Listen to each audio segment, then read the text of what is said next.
ni Senator Robin Padilla.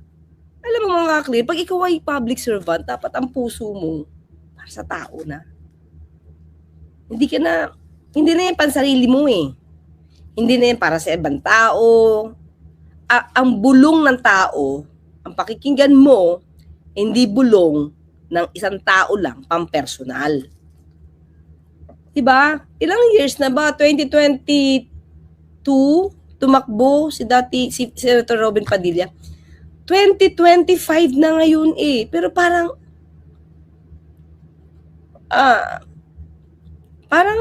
sa akin nung nanalo siya at nag-first siya sa pagka-senador mga at the time, ito kung makikita ninyo sa, di ko alam kung nabanggit ko to sa DCMM, ay DCXL, di ko alam kung nabanggit ko. Pero at the time na nanalo siya, sabi ko sa sarili ko, mukha siyang mabait. Parang sa puso ko at the time na nanalo siya, let's give him a chance. Sa sarili ko to let's give him a chance kasi ang taong mabait ang puso, dyan magmumula yung magandang serbisyo. Magandang araw mga ka-Trendline. Welcome back sa Pinoy Trendline TV, kung saan updated kayo sa pinakabagong balita at mainit na usapin sa politika. Mainit na usap-usapan ngayon ang posibilidad na tatakbo bilang Vice President si Senator Robin Padilla. Ayon kay Attorney Claire Castro, may mga lumulutang na impormasyon na posibleng paghandaan ni Senator Robin Padilla ang pagtakbo sa mas mataas na posisyon sa susunod na halalan, kabilang na ang posisyon ng Vice President. Bagamat wala pang opisyal na anunsyo mula kay Senator Padilla, mabilis na kumalat ang balitang ito sa social media at sa mga political circles. Marami ang sumusuporta habang may ilan ding nagdududa kung ito ay parte ng political strategy o haka-haka lamang. Ano sa tingin ninyo? Suportado nyo ba ang posibleng VP run ni Senator Robin Padilla? I-comment nyo ang inyong opinyon. Alamin natin sa video na ito. Tara, panoorin natin.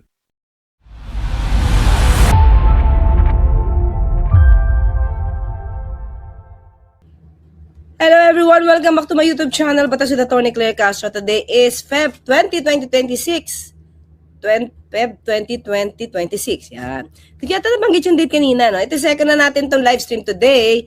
At ito bago pa lang mga ka-clear, no? Bago, so tinikap na natin. At tingnan natin, ano ba yung nasa isip ni Senator Robin Padilla. Alam mo mga ka-clear, pag ikaw ay public servant, dapat ang puso mo para sa tao na. Hindi na yan pansarili mo eh. Hindi na yan para sa ibang tao. Ang bulong ng tao, ang pakikinggan mo, hindi bulong ng isang tao lang, pampersonal. Diba? Ilang years na ba? 2022, tumakbo si Senator Robin Padilla. 2025 na ngayon eh. Pero parang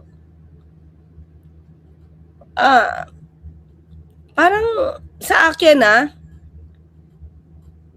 nung nanalo siya at nag-first siya sa pagka-senador mga at the time, ito kung makikita ninyo sa, di ko alam kung nabanggit ko to sa DCMM, ay DCXL, di ko alam kung nabanggit ko.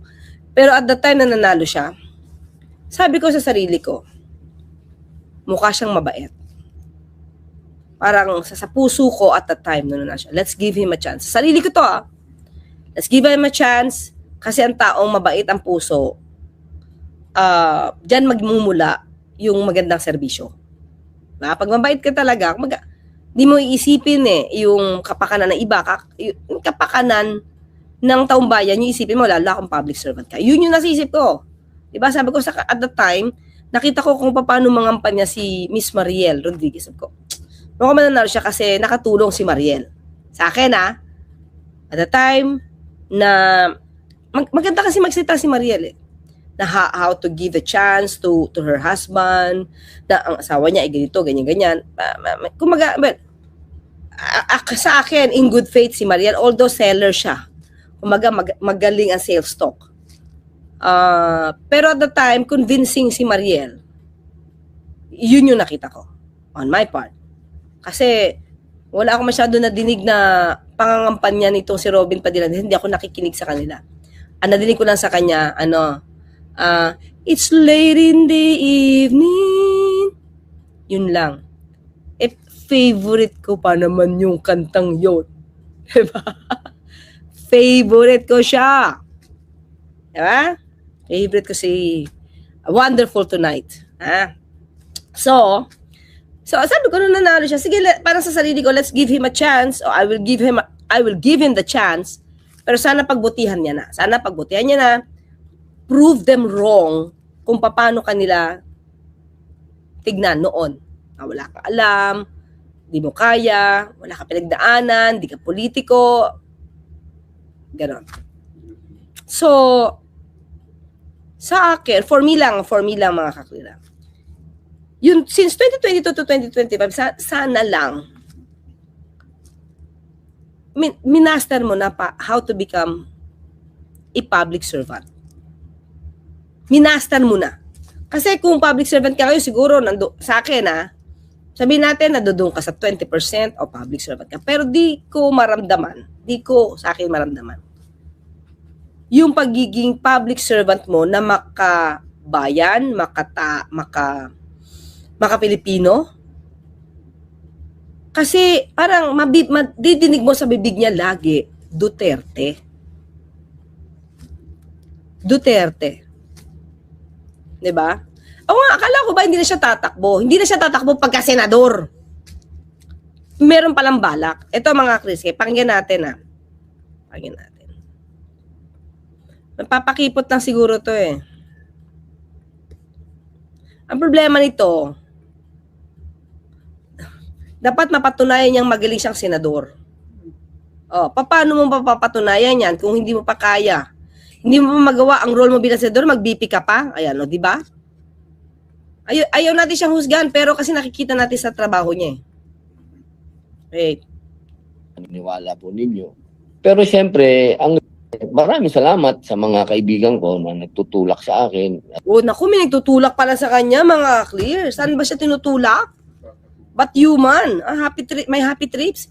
Kay Sarah, hindi handa pila sa kanya. Kay Robin, hindi naman deserve. Diba? Sige, tuloy natin. Sa paniniwala po ninyo. Pero siyempre, ang realidad niyan, meron niya ang sinusunod na, kumbaga, bago mapunta sa akin yan, siyempre, uunahin natin yung mga tunay na politiko na talaga. Diba? So, alam ba niya na hindi niya kaya? Diba? So, dadaan pa sa ladder.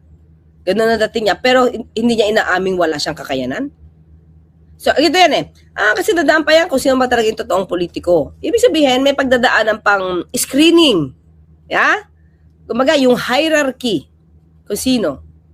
Pero, ang tanong dito, okay, may nagtutulak sa'yo. Ang tanong, tingin mo ba kaya mo? Kasi ngayon sa pagiging senador, nasubukan ka na ng marami. Diba? Nasubukan ka na marami. Na hindi sapat ang bait, mga kakli. Hindi sapat ang bait. Kailangan ng sipag. Diba? Sipag. Alam mo, mga kakli, ang talino kasi, na-acquire naman to So, pagtiyagaan niya lang. Pagtiyagaan. Problema, nagtiyaga ka ba? Diba? Para malaman, kumaga makasabay ka. Makasabay. Hindi ko siya minimenos. Pero tanong niya sa sarili niya, kaya ba niya? Yun Hindi pwedeng title lang to katulad niyan. May tumanggap ng pagiging secretary ng DepEd. Tapos kamukat-mukat mo ilang taon naka-standby doon, tapos wala pala siyang alam. Diba? Sabi ni VP Sara, siya daw ang sakit ng ulo. Nag-cause siya ng sakit ng ulo, ng hypertension. Dahil gusto niya ang isang matatag curriculum. Pero hindi niya man lang ito kayang reviewin. Kasi hindi siya galing sa education sector. Kaya hinayaan na lang niya yung mga tao niya at yung mga stakeholders na siyang mag-review. Tingnan niyo. Tinanggap mo isang trabaho, hinangad mo lang yung titulo, hinangad mo may confidential funds dyan, Then yung trabaho bilang secretary ng DepEd, di mo nagampanan. Di ba mga clear? Yun ang isa sa pinakamalaking kasalanan mo sa bayan. Di ba? Ang daming palpak, ang daming mga ghosts. Di ba? Ghost laptops, ghost students, ghost school materials, ghost pack meals. Di ba? May ghost employees. Pero mga clear, naubos-ubusin yung confidential funds niya na. Habang tumatagal, lumalala utak ni Robin. Let's see, ha? Una dyan ay si Manang Amy Marcos. Pangalawa ay si Senator Alan Cayetano. Susunod ay si Senator Bongo. Ang susunod dyan ay si Senator Bato. Merong hierarchy yan eh. Hindi po pwede na ako kagad kasi ako iba. So lumalabas, hindi naman niya sinasabing hindi niya kaya. Kumbaga may mga nauna lang. Wala siya inaaming hindi niya kaya, mga kaklira. Ako lang dito sa politika. Oo, meron tayong susundan na kapag sinabi mong Duterte supporters at mga loyalist ni Duterte, meron talaga yon na sinusundan. At para sa akin, ang pinaka-senior niyan ay si Manang Aimee. Dahil makikita naman natin nung yung sa kanya ni Atty. Panelo, si Atty. Panelo Duterte din eh. Pero hindi tanggap si Senator Aimee. Totoo ba tanggap si Senator Aimee ng mga DDS? Oo, tanungin mo muna yun. lalo si Digong, ang unang-unang sinasabi ni Digong, gusto niyang mag-unite ang mga Pilipino, kaya niya pinalibing si... Oo nga, marami siyang pinalibing.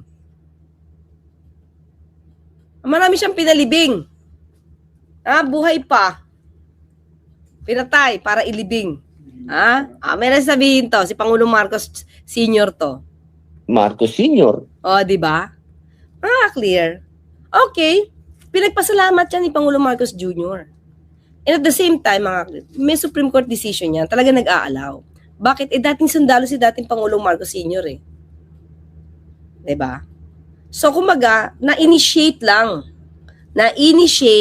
ni dating Pangulong Duterte. Nagpasalamat naman si Pangulong Marcos Jr. dyan. Diba? Nagpasalamat siya dyan.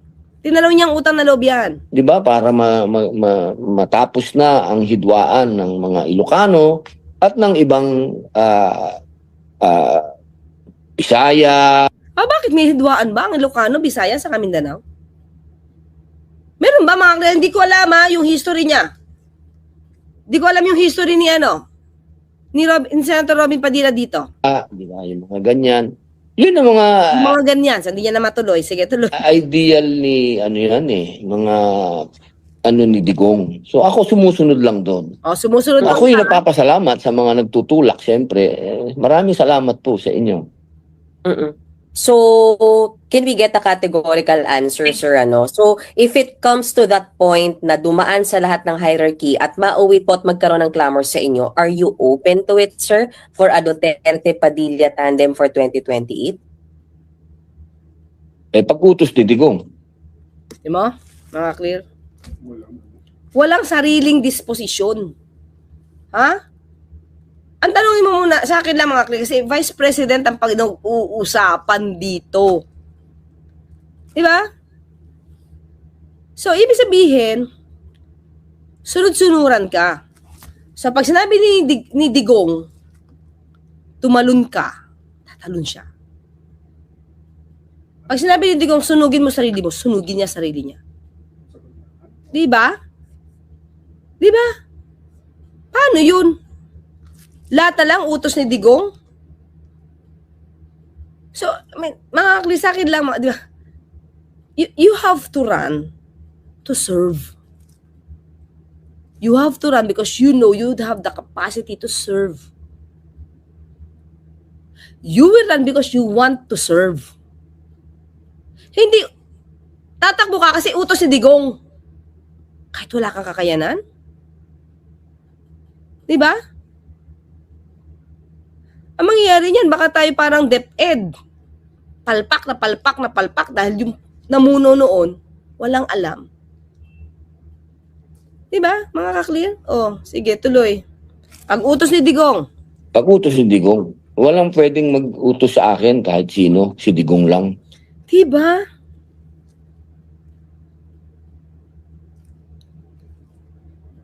Yun lang yung ano, yun lang yung medyo delikado. Kasi ang pagtakbo niya, hindi manggagaling sa puso, hindi manggagaling sa utak, kundi manggagaling lang sa bibig ni Digong. Diba? Nagpapagamit siya kahit. So dapat itanong nyo, tingin nyo ba kaya nyo? Kasi ayaw ko talaga ng politika. Alam naman lahat ng mga... So kung ayaw niya ng politika, mga ka-clear, ibig sabihin ayaw niya mag-serve. Diba? So why force yourself? Dahil lang may nagdidikta sa'yo? O, ano sabi ni mas malala si Robin kay Kibbs, buti yung utos ng Diyos, eto utos ni Digong. Diba, Mayrin? Ay, Marian Nanale? Diba? Nanay ko, alam yan. Mga kapatid ko, asawa ko. Basta sinabi ni Digong, susunod ako. Diba? Yun lang. Not for anything else. Not to serve. Basta utos lang ni Digong, susunod siya. Diba? Yan ang Senator Robin Padilla. Hindi ko alam kung dapat niya bang pinapakita sa taong bayan na ito siya. Ito siya. Diba? Puffets. Sabi lakwatserang Ilocana. Diba? Puppet. Para kang yung may detalye. Ano ba? Marionette ba yun? Ang tawag doon? Kailangan. Yung metale. Oo, marionette nga. A puppet operated from above by a puppeteer. Ay, naku, marionette na lang ang tawag sa'yo. No? Si Robin Padilla ay marionette ni Digong. According to him, kung ano yung utos, di ba? Kung ano yung utos, si Digong lang ang makakapag-utos sa kanya. O di parang marionette nga. Kung saan ka dalin ni Digong, doon ka. Talaga, sir. So, ganun kayo ka-obedient, sir. If sinabi po ni Pangulong Duterte, you will accede to it, sir. Yes, ma'am. Kasi yun, kaya naman ako nandito, ma'am, dahil sa kanya. Diba? Kaya siya naging senador dahil kay dating Pangulong Duterte. Sana pinagbubutihan mo na. Diba? Sana mas galingan mo pa.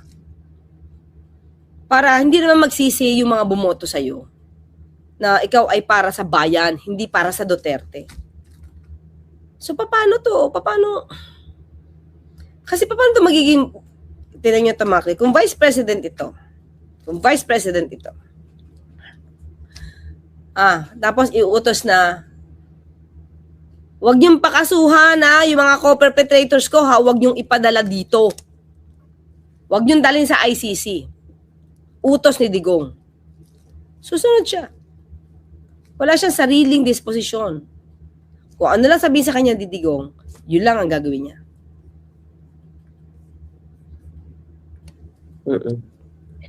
Sir, push it further, sir, ha? In case nga po talagang iutos sa inyo, are you ready for a higher position po? Yun na. Handa ka ba? Tingin ko ang gusto niya sabihin, kaya mo ba? Ready ka ba? Kaya mo ba? Ay, pinanganak po tayong ready. Pinanganak talaga? Ready Ready sumunod sa utos ni Digong. Yun lang yun, mga ka-clear. Ready siyang laging sumunod sa utos. Hindi ka na talaga sabi dito. Sabi ni Mon Amour. Hindi ka na talaga makakaulit kahit iutos pa ni Digong. Paano yung mga bulag? Paano yung mga binubulag nila? Paano yung mga taong pinananatili nilang bobo at ignorante? Lalo na yan, para sa akin, Vice President, hindi naman masyadong, puro advocacy lang yan . Hala! Nilalang lang talaga. Kaya pala ganyan si Vice Presidente. Ganyan kayo mag-isip Mga clear. Advocacy lang yan. Kaya pala. Ganun lang ang tingin niya sa role ng isang Vice Presidente. Advocacy lang yan. Mga clear. Ito yan. Senator Robin. Vice Presidente na natakbo mo. Pag nanalo ka at pag nawala ang Pangulo, ikaw ang magiging Pangulo. Di mo ba naisip yun? Paano ka magpapatakbo ng bansa? Mga clear. Di ko alam. Di ko alam. Diba? Di ko alam. Diba? Advocacy yan. Alam mo ba na pag may nangyari sa Pangulo at ikaw ang Vice Presidente, ikaw bigla? Hindi ka lang designated survivor. Ikaw yung successor. Dapat you are ready to be president kahit vice president ka pa lang. Anytime yun. Diba? Yun yung trabaho mo. Magandang maging Pangulo. Advocacy lang yan, Vice President. OMG talaga. Gayahin pala natin. Oh my gosh, food. Siguro iba di makaka-relate dito. Nakagaling kay ano yun? Kay Inday Haruroki. Oh my gosh. Diba? So yun lang palang alam niya. Kaya ba ganyan si Vice Presidente? Kaya ganyan lang, papetiks-petiks ang dating? Kasi advocacy lang. Kaya kahit magbakasyon, kahit bumabagyo, nandoon sa Germany. Banat boy, di ba? Sabi, si Robin Padilla talaga puro logic at churi-churi. Yan. Churi-churi, nahawa na. Sa Duterte, magtatrabaho yan. Ambisyoso ka, lagyan mo muna utak mo, di naman deserve ka tulad mo. Hindi sabi ko, hindi nga pwede puro bait lang. Diba? Nako. Ewan natin. So, Sara 0.20 labas nito. At Sara 2.0 kapag ka naboto si Senator Robin Padilla na Vice Presidente. Diba? Siguro, itong tingin niya, siguro dahil nakikita niya ang Vice Presidente pa-abroad lang. Diba? Feeling niya, hayahay lang ang buhay ng Vice Presidente kasi nakikita niya kay Vice Presidente na anytime na gustong mag-travel, anytime na gustong mag-Sara the Explorer, kaya. Diba? Kayang manalo pero ang gampanan ng trabaho at qualification, hindi. Yun ang problema, Call 45. Alam mo, hindi natin minemenos dito si Senator Robin pero dapat alam mo yung obligasyon mo. Hindi pwedeng ganyan lang. Diba? Vice President lang yan. Ha? Parang ikaw ang spare tire. Parang ikaw lang ang spare tire. Ulitin nga natin. Ganun niya tignan, no? Diba? Kahit ano yan, puro advocacy lang yan eh. Parang ikaw ang spare tire. Diba? Spare tire ka. Kumbaga sa gulong. Spare tire nga eh. Kapag umaaktakbo ang sasakyan na flat bigla yung isa, dapat alam nung spare tire yung role niya. Paano kung yung spare tire mismo flat din? Dahil wala. Flat. Parang spare tire. Ganun lang talaga niya tignan ito? Oh my gosh. Diba? Kayang-kaya yan. At iisa naman ako sa ang paniwala naman ng Duterte, isa ako doon. Ako ay kung ano ang kasi para sa akin ideology kasi ang Duterte eh. Hindi naman yan personal lang eh. Hindi Ideology na ang Duterte. Mga ka-clear, ideology na ang Duterte.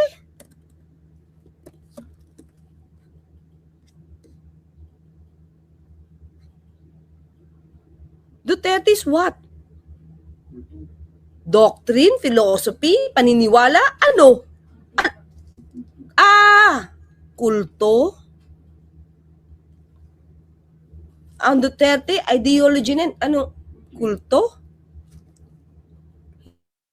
Hindi lang persona. Ay, hindi ba to? Mag-isip-isip kayo mga ka-clear ha? Mag-isip-isip kayo.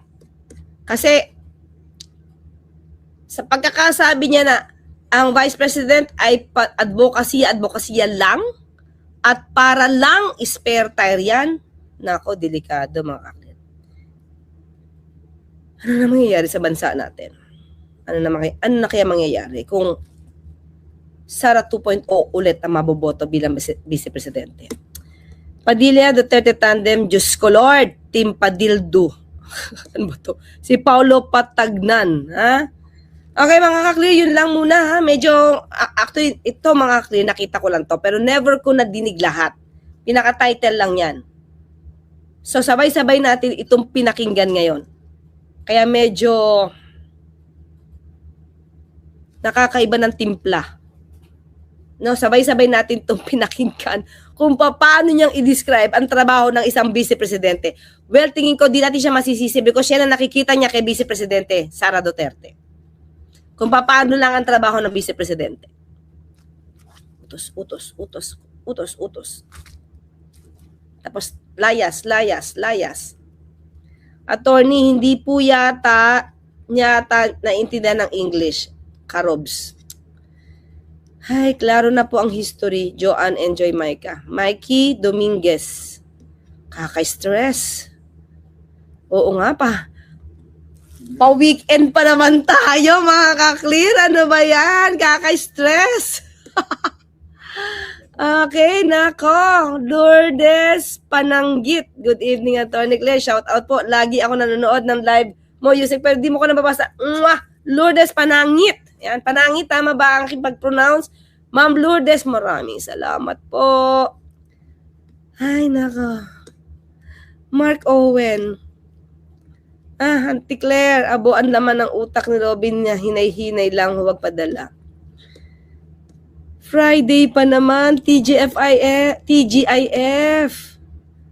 Pero hindi, nakaka-stress na, yun lang pala yung dating sa kanya ng pagiging vice presidente, kaya tatakbo siya. I mean, it's all about the country. It's all about the interest of our own country. Interest of our fellow Filipinos, mga ka-clear. Let's pray. Let us pray, mga clear. Teng Barrios, hindi siya totoong public servant. Servant siya ng Duterte, opinion ko lang. Yun ang lumalabas. Ito alam ko, Janet, ito binaligtad lang. Akala niya siguro, attorney, movie, pwede kahit ilang take. Yes. Leonila Gines or Hines. Leonila Gines. Diyos ko po, ang kapal ng mukha ni Robin, nakakatawa. Ayan, no? Ano to? Christian Angelo Ponce. Basta NP Sam. Hi, Desiree Dagal. Hindi na ako uuwi ng Pilipinas, sabi niya. Betty Meredith, may IQ just drop 10 points listening to this clown. Romel Martino, naku Robin Hood Padilla, napakahina mo mag-isip. Di na nga ako nagtaka. Sinabi mo mismo na kahit sunugin ka, Duterte ang usok. Amoy, actually amoy. Wag ako. Di na kayo magtatagumpay. Di mananalo si Sara Piatos, Duterte Piat. Ay, naku Maria Nanale. Diba? Ganyan. MUG, sa gera dyan sa Bataan. Ba't ganon? Ano yan? Okay. Sa mga clear, medyo nahilo ako. Magpapahinga muna ako at mag-iisip. Ban Ariola. Crumblex. Diba? Kakawala ang gana ko. Ay, ano, di mo na matali pagkain mo, Maylin? Alam mo, sumakit talaga yung ulo ko. I mean, parang umakyat lahat yung dugo ko sa dito. Nahilo ako mga clear. Ipagpaumanhin. Patawad. Sorry. Ulitin natin. Ganito. Ulitin natin. Patawad. Kung ako ay nahilo sa mga sinabi ni Senator Robin. Patawad. Yun na. Okay, mga ka-clear. So, paano? Ha? Ay, pare-pare tayo sumabay mag-anwi. Makinigi. So, makituloy ulo ko. Shiro, o, di ba? Kaya, patawad. Yan. So, try natin mamaya, ha? Okay, sumaki talaga ulo ko, may gulay. Okay, Nongski, Maria Maldita, Haneli, Arnilio, Red Canuts. Okay, see you know what? 18 Jen, Partners, Battalion Vlog. Okay, Luz Viminda Morente, Grazie, Antecler. Okay, Cooker. Uy, birthday pala. Papating ko muna bago tayo magtapos. Pating ko si Mami Ida Masukat, Auntie Amentis Bayabaw, Mami Tresil Martin, Mami Antonia Vicente, and happy birthday kay Robertson Ramirez. Happy birthday! Happy birthday to you! Yan. Happy birthday! Sorry, sumakit talaga yung ulo ko, mga clear. Excuse me muna. Patawad. Bye. Bye!